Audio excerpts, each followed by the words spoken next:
The silence between them wasn't empty. It was full of everything they never said. The night was unusually quiet for Los Angeles. The city of lights, noise, and movement had surrendered to an uncharacteristic stillness. Somewhere on a rooftop overlooking the hazy skyline, Keanu Reeves stood alone, nursing a glass of water, his eyes tracking the slow movement of headlights in the streets below. The weight of decades rested on his shoulders, not from age, but from experience, memories, regrets, missed moments. And among those moments was a name that stirred both warmth and ache in his chest, every time it echoed in his mind. Sandra. She had once been the one person who could see through the layers he had carefully constructed. To the world he was calm, gracious, almost enigmatic, but to her he was just Keanu. Raw, unfiltered. A man who laughed too loud at bad jokes, who talked to street cats, who once cried watching a Pixar film alone on a plane. But that was years ago. They hadn't spoken in person in over 5 years. Not since the charity gala in Tokyo, where she had taken his hand briefly and whispered something only the two of them would understand. Something about an old bus, a wild ride, and how life always seemed to reroute them just when it got good. Tonight, however, would change everything. A script unfinished. Earlier that morning, Keanu had received a script delivered by courier, handwritten, tied with a red silk ribbon, no return address.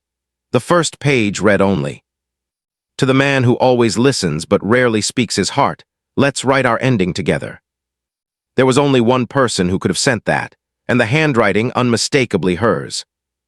He didn't need to finish reading it to know. It wasn't a screenplay, it wasn't a pitch.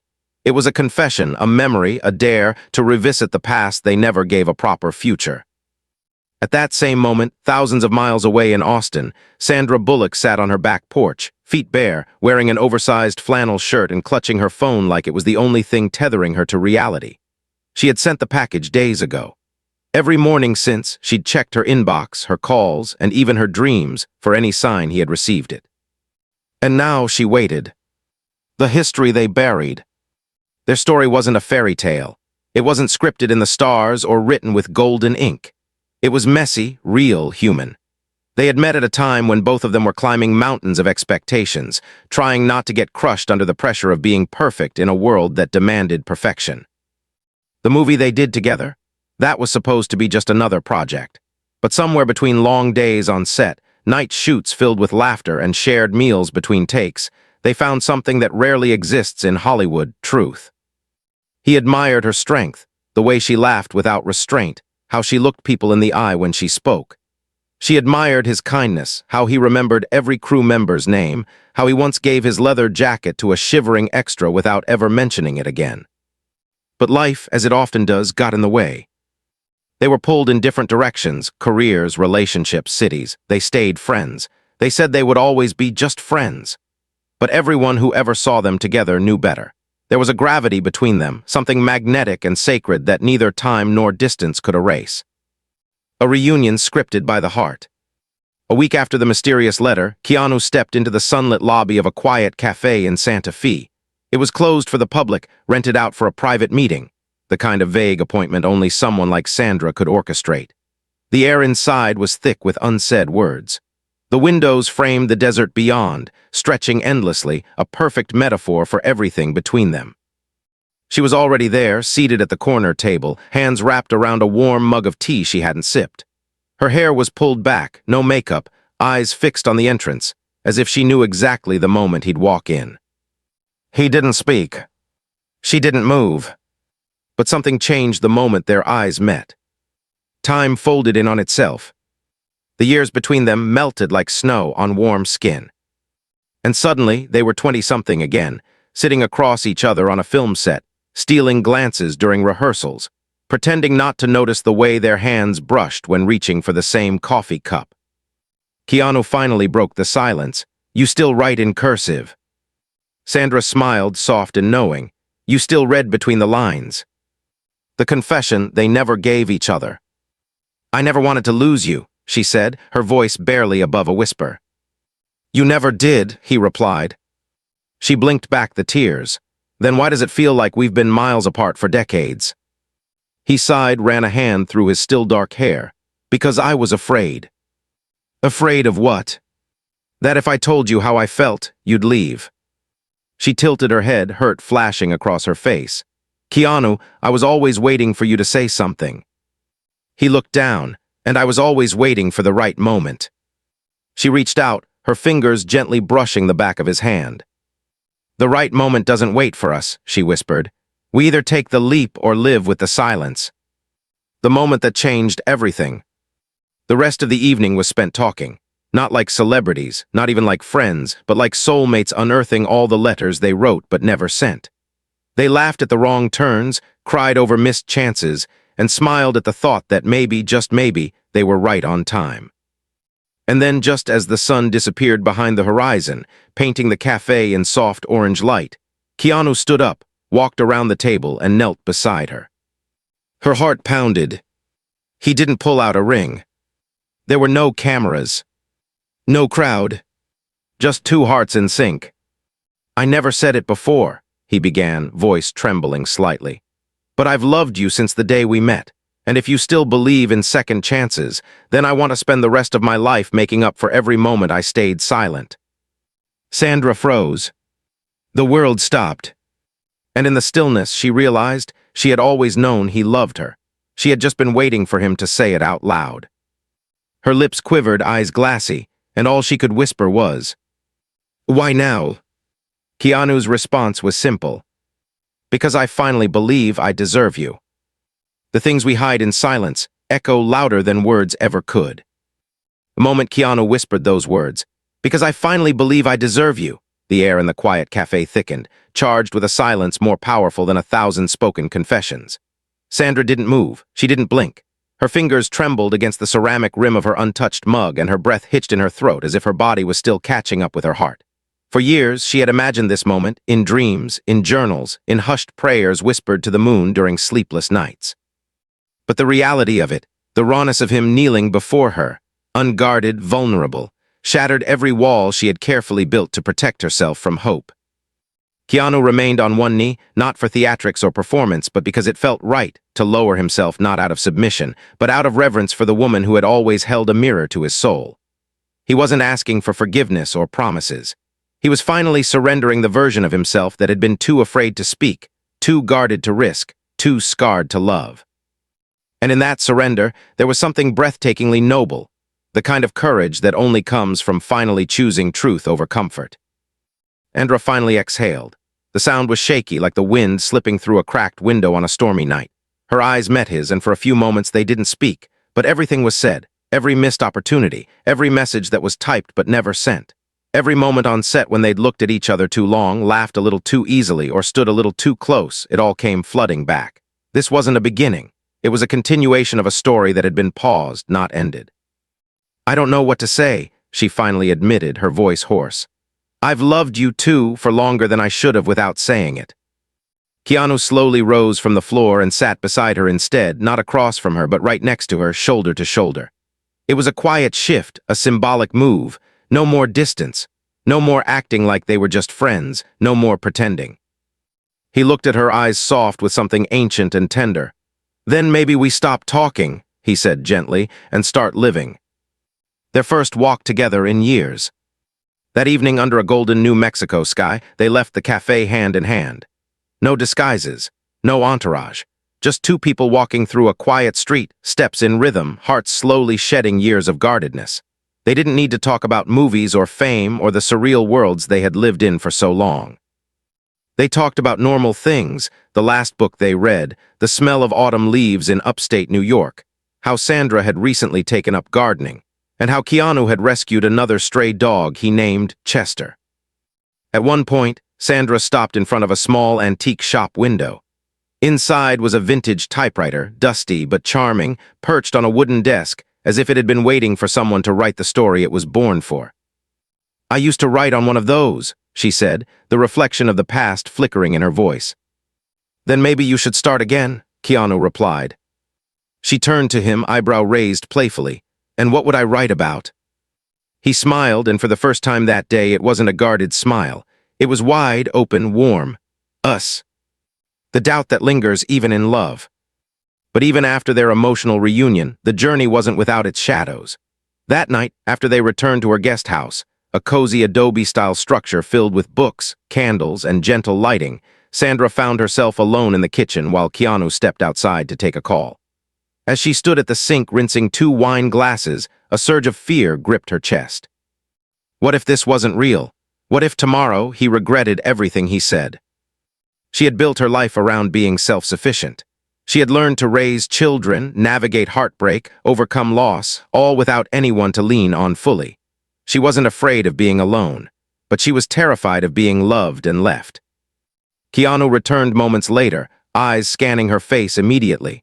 He saw the shift in her expression, that subtle flicker of emotional retreat. "What is it?" he asked softly. She turned, drying her hands on a towel, then leaned against the counter, arms crossed. "I'm scared, Keanu." "Of me?" "No," she said.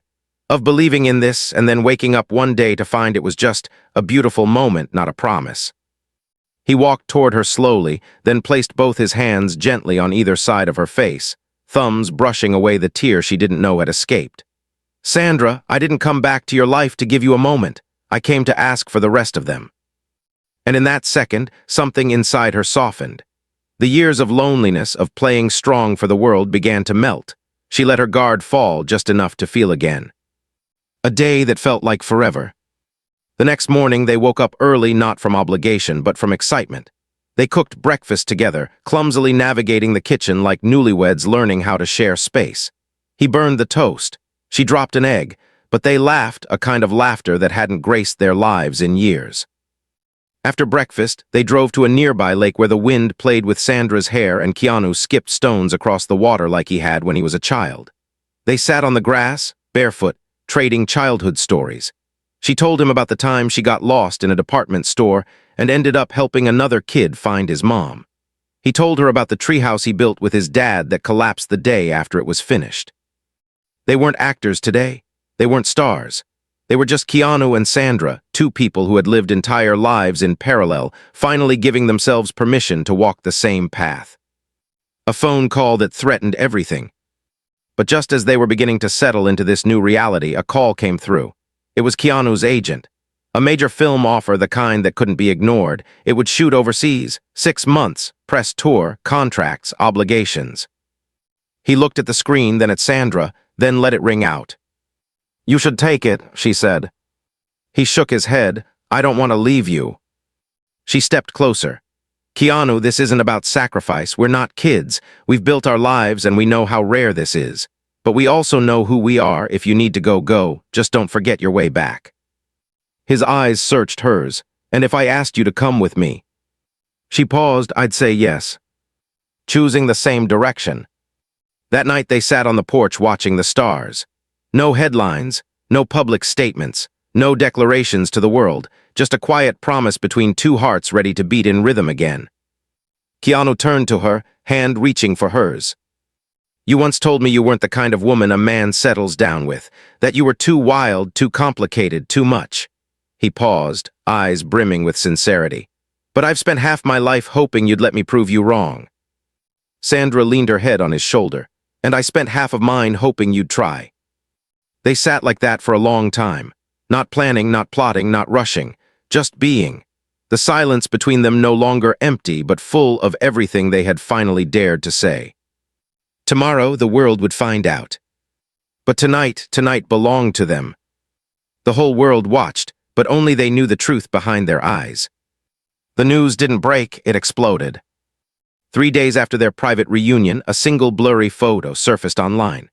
Sandra and Keanu walking out of a bookstore in Santa Fe, his hand protectively resting on the small of her back, her head slightly tilted toward him as they shared a smile.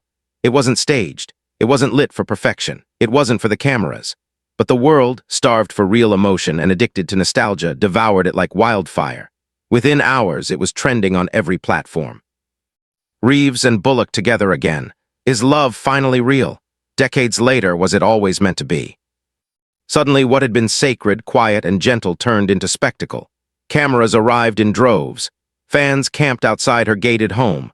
Journalists speculated. Old clips resurfaced, interviews from 1994, behind-the-scenes moments from their film sets, red carpet glances that were reanalyzed and dissected. Everyone had an opinion. Everyone wanted answers. But only they knew the truth, that what the world was celebrating now had almost never happened because of silence, fear, and bad timing. Sandra sat at the edge of her couch, her phone buzzing nonstop beside her, her laptop open with tab after tab of news headlines. She hadn't left the house in 2 days. Her home, once a sanctuary of solitude, felt like a fragile glass dome under siege. The pressure was immense. Even when the coverage was positive, romantic, hopeful, it felt invasive. It felt like their love, which had barely taken its first breath, was already being suffocated by expectations. Keanu entered the room quietly, 2 mugs of coffee in hand. He wore one of his faded black t-shirts and loose jeans, his hair still damp from the shower. He looked peaceful, in contrast to the emotional storm she was quietly drowning in. Sitting beside her, he handed her the mug, then gently touched her knee. "You okay?" he asked, voice low. She hesitated before answering. "I'm trying to be, but I feel like we just opened a door and the whole world came crashing in before we could even step through it." He nodded slowly, understanding her without needing details. "I know that feeling." "I didn't want this to be a public thing," she continued. "Not yet, we were just starting. We haven't even had our first fight or our first lazy Sunday or our first who takes the last piece of cake argument. Now people are calling it a fairy tale, but we haven't even had a chapter yet." Keanu took a sip of his coffee, then set it down. "They can write their stories, but they can't live ours." A decision behind closed doors. Later that afternoon, they shut off their phones, unplugged the router, and closed the blinds. They decided to disappear, not forever, not even for long, just long enough to remember why they found each other, long enough to protect what was still fragile and new. Keanu suggested a place, an old lakeside cabin deep in the mountains of Oregon. No signal, no paparazzi, just trees, water, and sky. The drive was long but peaceful. He drove while she read aloud from a book she had brought. Sometimes they talked, sometimes they didn't. The silence between them had transformed. It wasn't heavy anymore. It was warm, like a blanket that wrapped around them gently. By the time they arrived, the sun had just begun its descent, casting an orange glow over the lake. The cabin was small but beautifully kept, wooden beams, old stone fireplace, and a porch with 2 rocking chairs that faced the water. Sandra stood at the edge of the dock, arms crossed, eyes on the horizon. Keanu joined her, standing silently beside her for a moment before saying, "Do you remember when we filmed that rain scene on the bus?" She smiled, nostalgic. "I was soaked and freezing, and you kept offering me your jacket even though you were just as cold. You were shivering. I hated seeing you uncomfortable." "I remember," she said, glancing at him. "You've always been like that." He turned to her, serious now, "And I always will be." Letting love be quiet again. They spent the next 4 days in that cabin, cooking simple meals, hiking short trails, and sitting by the fire reading poetry and old screenplays. There were no grand declarations, no curated Instagram moments, no audience, just them. On the second night, it rained hard. Thunder rolled in the distance and the electricity flickered. Sandra sat cross-legged on the floor by the fireplace, wearing one of his hoodies. Keanu was on the couch, strumming a few chords on an acoustic guitar he had found in the cabin closet. She looked up from the book she was pretending to read and asked, "Do you think we're crazy for doing this?" He glanced at her over the body of the guitar. "For choosing love. For choosing this kind of love, late, complicated, watched by the whole world." Keanu set the guitar down and came to sit beside her, their knees touching. "Maybe, but I've never been more sure of anything." She nodded slowly, emotion rising behind her eyes. "Me neither." And there in the flickering firelight they kissed. Not like movie stars, not like people performing a love they wished they felt, but like 2 souls finally speaking the language they'd both been fluent in but too afraid to use. The world does wait. But love, no matter how sacred, cannot exist in a vacuum. After a week they had to return. Keanu had commitments. Sandra had responsibilities. The media buzz had only intensified. Rumors had shifted from dating speculation to engagement predictions. Some gossip columns even fabricated wedding plans. It was dizzying. Back in LA, they found themselves in a swirl of studio meetings, public appearances, and invasive questions. One particularly aggressive entertainment show host asked Keanu during a press junket, "So, when are you going to make it official with Sandra? The internet is rooting for it." Keanu, calm as ever, smiled and replied, "Some things are too important to be rushed. We're just finally getting it right." Sandra watched the clip from her dressing room later and felt a lump rise in her throat. He always knew what to say, not to dodge, but to protect. That night, she walked into his home with takeout in hand and a nervous energy in her step. He noticed immediately. "What's going on?" he asked. She placed the food on the table, took a deep breath, and said, "Let's do it. Not for them, not because people want it, but because we want it." Keanu blinked, caught off guard. "You mean?" "I want to marry you," she said firmly, voice clear and strong. "I want our Sundays, I want our arguments, I want the life we missed, and I don't want to wait for the right time anymore." He didn't say anything for a moment. He simply walked up to her, held her face in his hands again, like he did that day in Santa Fe, and whispered, "Then let's start our forever now." Not a proposal, but a promise. There was no ring that night, no staged engagement photos, no champagne. Just two people sitting barefoot on the couch, fingers intertwined, ordering a modest gold band online with Sandra joking, "Let's keep it under $100. I'd rather spend on the honeymoon." They weren't engaged in the traditional sense. There was no need for fireworks. The real spark had already ignited. What they had was deeper than ceremony. It was a decision, one they both made without pressure or pretense. They agreed to keep it quiet, not secret but sacred. Their friends knew. Their families knew that was enough. The world could wait. But the world never waits. One morning, weeks later, a candid photo leaked, this time of Sandra wearing a simple gold band. It set the internet on fire again. This time, the speculation turned into frenzy. Late-night talk shows made jokes. Fans argued over whether it was a scene from a movie or real life. Every frame of their past interviews was dissected again. Did he always love her? Was that smile in 2006 a hint? This time, neither of them answered. Because this time, they didn't owe the world anything. They had their truth. And in that truth, they had each other. A quiet wedding, a loud world, and the ghosts they had to let go. The sun was barely rising when the small wooden chapel in Northern California opened its worn, creaky doors. No paparazzi, no fans, just the smell of pine, a whisper of fog, and the distant hum of morning birdsong. Inside, candlelight flickered gently, dancing on the stone walls like silent witnesses to a moment that needed no audience. This wasn't a wedding for headlines. This was a promise between two souls who had waited decades to say what they had always felt. Keanu stood at the front of the chapel, not in a tuxedo, but in a black suit he'd owned for years, no tie, just a crisp white shirt open at the collar. His hair tied back, his hands loosely folded in front of him. His eyes, however, revealed everything: quiet awe, steady joy, and the unmistakable look of a man who had finally come home to something he thought he'd lost. Sandra appeared at the entrance a moment later. No veil, no grand entrance, just her, in a flowing ivory silk dress that clung softly to her frame, her hair loosely pinned, her bare feet stepping slowly down the aisle. She didn't need to be escorted. She had walked many paths alone in life, and this one, though sacred, was hers to walk too. The guests were few, close friends, their siblings, a couple of long-time crew members who had seen them grow, falter, and finally find each other again. Everyone sat in silent reverence. No phones, no social media, just hearts quietly observing a love that had matured in the shadows and now blossomed in the light. It didn't have a priest. Instead, they wrote their own vows and spoke them under the warm breath of morning.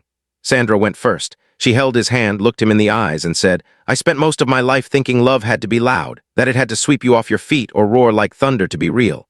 But you taught me that love could be gentle, that it could sit beside you in silence, protect you in your worst moments, and still be the loudest truth in your heart. I didn't miss out on love, Keanu. I was just waiting for it to grow up with me, and it came in you."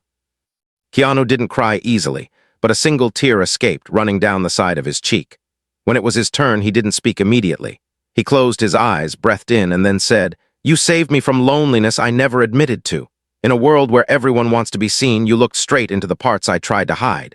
You didn't fall in love with the actor. You fell for the broken man, and because of you, I am no longer broken." No applause followed. No organ played. Just the quiet embrace of two people who had nothing left to prove and everything left to live for. A honeymoon without cameras, just memories. They left the next morning, no media statement, no leaked images, no press releases.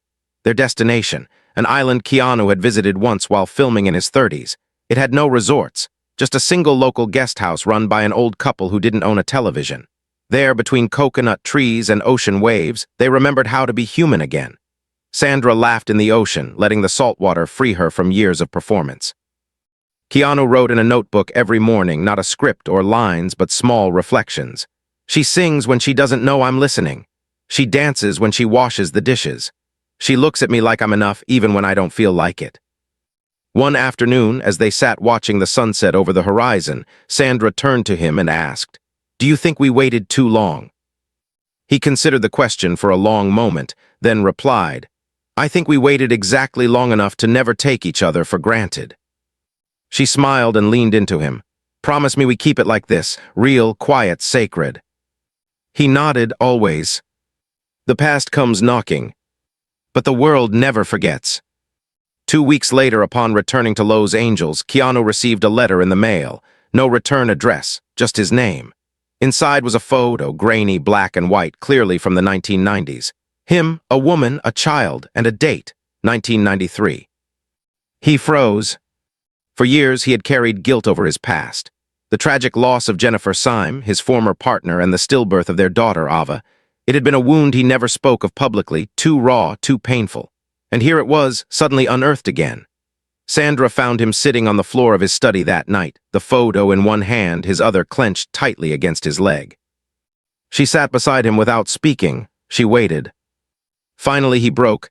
"I thought I'd buried this pain. I thought I'd moved forward." "You did," she said softly, placing her hand over his. "But grief doesn't work like that. It doesn't go away. It just waits for you to be strong enough to face it again." He looked at her, the weight in his eyes immense. "I'm afraid it'll take pieces of me again, and I finally found someone who makes me feel whole." She leaned her forehead against his. "Then let's face it together. Healing doesn't mean forgetting." Over the next few weeks, they visited the small, private cemetery where Ava was buried. Keanu had never taken anyone there, not even family. But now, with Sandra by his side, he placed fresh white roses on the grave. Sandra kneeled beside him, running her fingers across the inscription. Then she whispered something, so soft even Keanu couldn't hear. Later, when they sat in the car, he asked, "What did you say to her?" Sandra looked out the window for a long time before answering. "I told her thank you for choosing you as her father and for showing you how much love you had to give." Keanu looked away, blinking hard. He hadn't cried like this in years, but this wasn't sadness. This was cleansing. This was release. That night they sat on their balcony, no words needed. He rested his head on her shoulder, and for the first time in decades, his heart felt light. Turning their story into purpose. As weeks turned into months, they began to discuss something that surprised even them: giving back. Together they quietly started a foundation. Not one that bore their names, not one built to gather publicity, just a simple, under-the-radar initiative that funded therapy sessions for young people grieving the loss of a parent.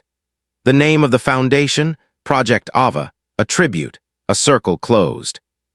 Sandra began writing again, not scripts, but letters, long, handwritten letters to herself, to her younger self, and eventually to young girls she'd never meet but who might need to know that even strong women break. And that breaking doesn't mean failure, it means you were brave enough to feel. Keanu started a small mentorship program for aspiring screenwriters and editors from underprivileged backgrounds. Once a week, he met with 5 students on Zoom. They didn't care that he was famous. They cared that he listened. One evening, Sandra watched him coaching a nervous young woman through her first script pitch, and she saw a man fully alive, not just in love, but in purpose. "You know," she said later that night as they cleaned up the dinner plates, "you're the reason I started believing in second chances." He paused, drying his hands, then said, "You're the reason I believe I didn't miss mine." And then something unexpected. Just as life seemed to find its rhythm, as they settled into the sweetness of married life and quiet purpose, Sandra discovered something. She was late, not by much, but enough to notice, enough to make her heart race. She didn't say anything for a few days. She took a test, then another, and then a doctor's appointment. When the doctor confirmed what she hadn't even dared to dream, she sat in the parking lot for half an hour, silent. Not from fear, but from reverence. She wasn't supposed to be able to get pregnant again. That window, according to her doctors, had closed long ago. And yet here it was. A heartbeat. A miracle. A new chapter. When life gave them a miracle, the world stood still. The morning began like any other in their newly quiet, shared life. A slow stretch of sunlight crawled across the floor of their Lowe's Angels home, filtered through linen curtains and the soft rhythm of wind brushing against the windows. Sandra sat in the kitchen, absent-mindedly stirring a cup of mint tea she hadn't sipped yet, her eyes locked on a single folded piece of paper that rested on the table before her, the results from her doctor's visit. Despite being a woman who had conquered red carpets, talk show couches, and press junkets with grace and ease, she was suddenly afraid to open something so small, yet so life-altering. She didn't have to wait long. Keanu stepped into the room with a slight yawn, barefoot, his hair a bit tousled, wearing an old t-shirt and plaid pajama pants, the version of him that only she got to see. His eyes immediately found hers and then the envelope. Without a word, he pulled out the chair beside her and sat. She passed him the paper in silence. He unfolded it, his hands steady but his breath shallow. 2 words stared back at him in clean, clinical print: positive, viable. For a moment, neither of them moved. Neither breathed. The world, with all its chaos, fame, headlines, and timelines, disappeared. What remained was just the impossible, a spark of new life growing inside her. Something no doctor said was likely. Something they hadn't dared to wish for. Something that had come not as a replacement for past pain, but as a quiet echo of grace. Keanu looked up at her, eyes wide with disbelief. "Is this real?" She nodded, eyes brimming. "I double-checked, triple-checked, it's early, but yes." His hands trembled slightly as he placed them over hers. "After all this time." Sandra's voice cracked. "After all this time." He stood up slowly, walked around the table, and knelt before her, the second time he had ever done so in their entire story. Only this time it wasn't a proposal. It was a reverence for the miracle that now beat inside her. He pressed his forehead gently against her stomach, and the moment was so fragile, so filled with awe, that neither of them dared say another word for a long while. Protecting the miracle. In the weeks that followed, they moved with a quiet urgency, not rushed but intentional. Keanu scaled back his work schedule, deferring a high-profile action film and instead accepting a smaller, independent project that allowed him to be home more. Sandra informed her team that she'd be taking time off indefinitely. No interviews, no statements, no appearances. The world could wait. They didn't tell many people, only their closest inner circle, a few family members, their doctor, and 2 close friends. They knew the risks. They were older. The journey would be delicate, but that didn't scare them. They had already lived lifetimes of loss and lessons. This wasn't about perfection, it was about presence. They set up a small nursery room in the corner of the house that once held old movie memorabilia. The awards were moved to storage. In their place, a crib, a rocking chair, a mobile with tiny stars.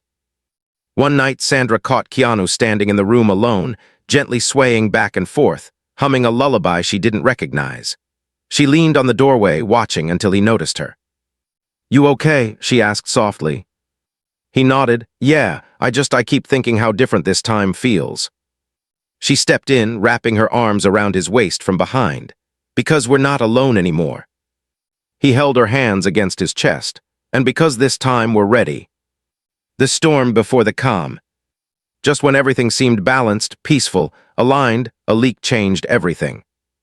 A hospital technician, likely unaware of the ripple he'd cause, shared an anonymous forum post with unconfirmed information that an A-list Hollywood couple, one long believed to be past childbearing years, had unexpectedly conceived. He never mentioned names, but he included just enough detail: Oscar-winning actress, Matrix franchise, engaged in grief foundation work, that the puzzle pieces assembled themselves within hours. By morning, it was all over the news, the top trends on Twitter. Is Sandra Bullock pregnant? Keanu to be a father again? Love and a baby in the spotlight. Their phones exploded. Friends called, texts flooded in, and the quiet they'd so carefully built was shattered. Sandra sat in bed, face unreadable, scrolling through headlines. Keanu entered the room and stood in the doorway, hands in his pockets, watching her closely. "Do we say something?" she asked, without looking up. "No," he answered. "We don't owe anyone this, not now, not yet." "But they'll twist it, they'll speculate."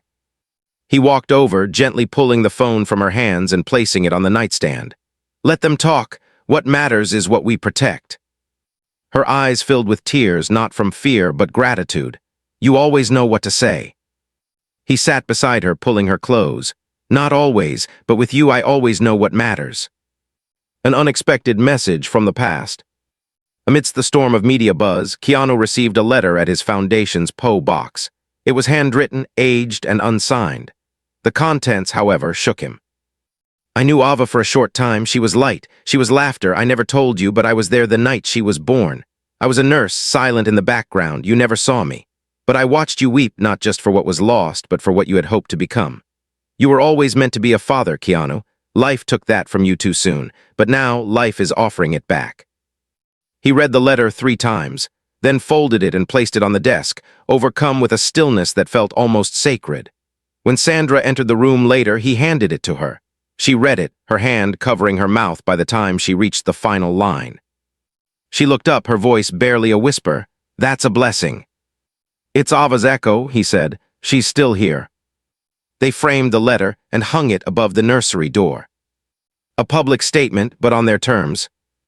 After a month of growing speculation and daily media frenzy, they finally released a joint statement. Not through a PR agent, not through a press conference, but via a simple photo posted on a newly created account with no captions, no hashtags, no filters. It showed Keanu holding Sandra's hand as she rested her other hand gently on her barely visible bump. The ocean behind them, their eyes closed, smiling, at peace. The message below was short, handwritten and scanned. This is not an announcement. This is a celebration. Of love, of second chances, of quiet miracles. We ask for grace and space, and we thank you for honoring the sacred with silence. The response was overwhelming. For once, the media paused. Fans sent messages of love. Celebrities reposted the photo without commentary. For a moment, the internet, that loud, chaotic place, fell silent. And in that silence, Keanu and Sandra finally breathed fully, preparing for the arrival. As Sandra's pregnancy progressed, their home became filled with laughter. Keanu read every parenting book he could find, highlighting chapters and taking notes like he was preparing for a role. Sandra took long walks, craving oranges and classical music. They painted the nursery walls themselves, a soft shade of blue that shimmered lavender at sunset. One night, as Sandra stood by the mirror, examining the curve of her growing belly, she said, I never thought I'd get to do this again. Keanu walked up behind her, wrapping his arms around her gently. Neither did I. She smiled. Do you think we'll be good parents? He met her eyes in the mirror. We already are. A name that healed the past, and a future born in silence. The day arrived in the most unassuming way. No dramatic labor, no flashing lights, no rushed hospital check-ins. Just a quiet sunrise and early morning stillness, and Sandra waking up with a familiar tightness in her abdomen that told her it was time. She sat up slowly, placing a hand over her belly, whispering something only her baby could hear, a soft affirmation that they were ready. Keanu was already awake, sitting on the porch with a cup of black coffee in hand, watching the birds peck at the dew-covered grass. When she opened the sliding door and called his name, he turned instantly, the sound of her voice carrying a weight and warmth that made him rise in a heartbeat. No panic, no fear, just motion, deliberate, focused, loving. They had prepared for this. The overnight bag was already packed, the route to the hospital rehearsed. Keanu supported her carefully into the car, one hand on the steering wheel, the other occasionally reaching for hers as if anchoring them both to the reality that this wasn't just a dream. Sandra was calm, her breathing measured, her eyes focused, not because the pain hadn't started, but because for the first time in her life she wasn't facing it alone. The hospital staff greeted them with discretion and warmth. There were no flashing bulbs. Keanu had made arrangements ahead of time, a small, private wing away from the chaos of the main maternity floor. The walls were painted in calming neutrals, the windows large, the lighting soft. For hours, time seemed to stretch. Breathing, contractions, focus. Keanu never left her side. He whispered small things, stories, jokes, memories. When her pain intensified, he held her hand tighter. When her body trembled from exhaustion, he whispered, You are stronger than this. I see you. I've always seen you. And then at exactly 7:42 p.m., under soft hospital lights and hushed awe, their child was born, a daughter. The silence that followed wasn't absence, it was sacred. It was the moment the universe took a breath to witness something truly rare. Two souls who had lived lives filled with sorrow and resilience now cradling new life, born not out of chance but of redemption. Sandra held the child first, her eyes wide with tears that spilled silently, her heart thundering with awe. Keanu sat beside her speechless as he stared at the tiny being wrapped in soft blankets, her eyes closed, her face impossibly peaceful. He reached out, touched her cheek with trembling fingers, and whispered, "She's here, she's real." The name that closed a circle. They had discussed names before, but never settled on one. Too many held weight, too many felt forced. But now, as they gazed at the small miracle before them, the name came effortlessly, not spoken, but felt.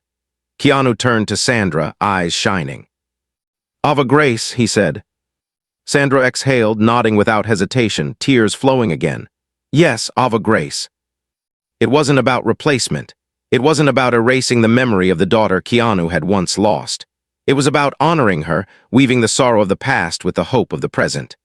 Grace, because they both knew that this gift had arrived not because they earned it, but because they dared to keep their hearts open. Later that night, when Sandra finally drifted off to sleep, Keanu stayed up, cradling Ava in his arms. He sat in the small rocking chair by the window, the city lights twinkling far below them, and spoke softly to his daughter. "You are light, you are peace, and you come from a love that refused to die." Home with more than just a baby. They returned home 3 days later, walking into the same space that had once held their grief, now transformed by joy. The nursery glowed warmly with sunlight pouring through the soft curtains. Keanu placed Ava gently into her crib and stood back, unsure whether to laugh or cry. He chose both. Sandra wrapped her arms around him from behind and rested her cheek against his back. In that embrace, they both felt the fullness of the journey they had taken, the detours, the wounds, the miracles. Every day that followed was filled with discovery. Ava's first coup, her first startled blink, the way she gripped Keanu's pinky finger like she'd known him forever. Keanu took to fatherhood with a quiet passion. He changed diapers with military precision, paced the floors at 3 a.m. with lullabies hummed into her tiny ear, and whispered stories from sets and scenes he'd lived long ago, now just bedtime tales for someone new. Sandra, too, found new life in motherhood again, only this time it wasn't riddled with uncertainty or exhaustion. It was anchored in love that held her steady. She cooked again, danced again, smiled in ways that lit up the entire house. They didn't document everything for the world. No social media reveals, no press releases, just small Polaroids on the fridge, notes in the margins of parenting books. A wall of baby footprints framed between their wedding photo and a photo of Keanu from his youth, smiling the same soft smile he now wore every morning when Ava woke up. The final letter. On Ava's first birthday, Keanu wrote a letter. He didn't post it or publish it. He sealed it in an envelope and placed it inside a small wooden box labeled, "To be opened when you're ready." The letter read, "My dearest Ava Grace, you came to us not when we expected you, but exactly when we needed you. Your name carries two stories, one of sorrow and one of salvation. You are both. You are the reason I found peace, the reason your mother found her fire again. The world may never fully understand what it took for us to arrive here, but you don't need the world to understand. You just need to know this: you were born from a love that survived everything, loss, silence, time, and fear. That love made you. That love will raise you. That love will never leave you. Dad." A life no longer hidden. Eventually, they emerged from privacy. Slowly, carefully, not for publicity, but for purpose. They began appearing at events again, not for film promotion, but for causes that mattered to them. Grief recovery programs, foundations supporting older parents, emotional health awareness. They gave interviews, not about their romance, but about resilience. About how the quietest chapters in life are often the most transformative. About how love isn't always loud, but it is always honest. People didn't just see them as stars anymore. They saw them as survivors, as humans who dared to begin again, not with perfection, but with presence. And so the story continues. Years passed. Ava grew. She had her mother's smile and her father's eyes. She danced in the garden with her bare feet and asked questions about the stars.